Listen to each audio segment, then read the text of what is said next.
All right, everyone, welcome back to Brimbank Live on Live FM. I'm your host, Lydia, joined by Roshani, and we are currently at the Neighbourhood Houses Sector Luncheon at the Hotel Windsor. And we are currently joined by Petro, who's the Communications Manager of the Neighbourhood Houses. Hello, Petro. Hey, guys. Thank you so much for having me. This is really kind of surreal. Thank you for being here. Mohammed just introduced us, but I already remember you from the email. Yeah. And congratulations on your award, by the way. Oh, thank Very you much so deserved. much. Yeah, thank you so much. Yeah, what does it mean to see the day have happened already now?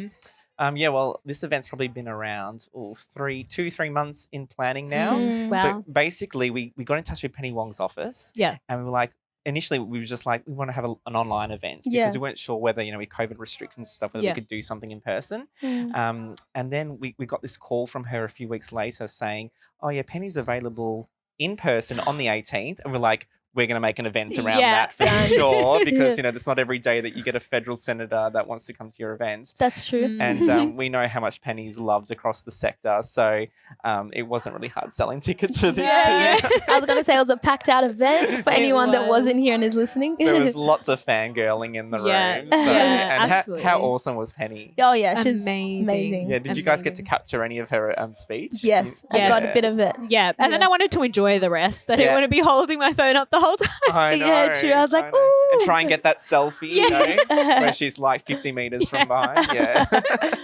So what is your work involved in this space, in the Neighbourhood Houses space, especially over, I guess, the last year and a half with COVID? What has your work involved? Yeah, so, when COVID hit, literally the week before, it was the first week of March, we had our annual conference. We had 340 people in a room in Lawn. And then a week later, restrictions hit. And we were just like, oh my God, thank God. We came just before that because we would have had to cancel it. Yeah. And, obviously event management is a massive undertaking in terms of organising speakers, activities, dietary requirements, all that kind of stuff.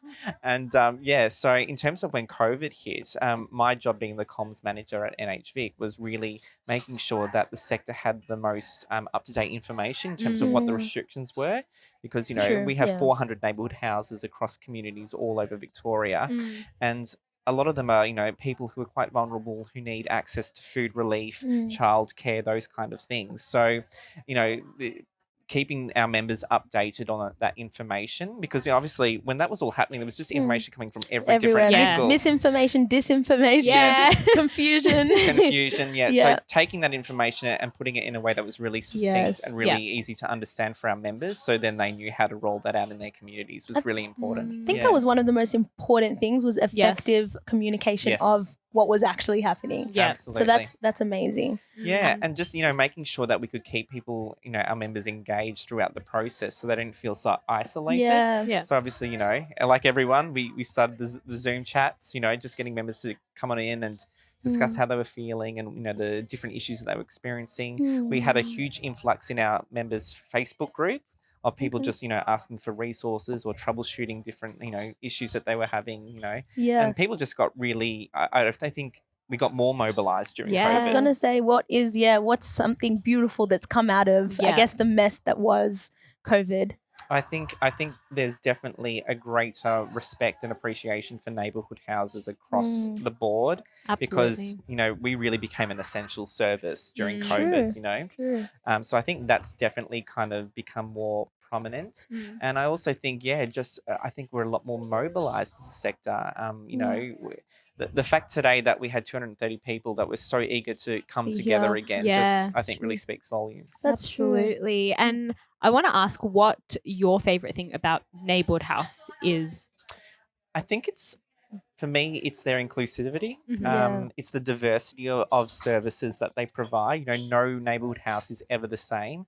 Some provide adult education, some provide childcare, some provide kinder, some provide, mothers groups and they're for people of all ages and all backgrounds, all ethnicities. A lot of great work happening in the LGBTQ space, which is something that's really important to me. The support of migrant and refugee communities. I just love the diversity of the work that they do and Absolutely. they're so grassroots. Yes. And their commitment to community is just something that really inspires me. And that we can all feel really that commitment to community is very evident, I would say. Even just stepping into this space only a year and a half ago, I was like blown away by the commitment to community. And what about something that we could potentially look forward to, something that you're working on or aware about in this space moving forward? Yeah, we've got some pretty exciting projects coming up. One of them is helping vulnerable community members access the $250 power saving bonus. So there are a lot of community members that are, quite difficult to reach. And the great thing about Neighbourhood Houses is they know best how to communicate with their communities and reach people that might not have, strong digital literacy levels, So we're quite excited about that initiative. It was announced at today's event. And it's just a really good support for the sector because it's kind of work that they're already doing. But at least we're getting the recognition for it. Yeah, that's really true. important. Well, thank you so much for joining us, Petro. Really appreciate it. Thank you so much for having me. Yeah, you're listening to Brimbank Live on Live FM. I'm your host, Lydia, joined by Roshani, my co-host, and Petro, who is a communications manager at the Neighbourhood Houses. And yes, you'll hear from us soon one day, another day, but see you for now.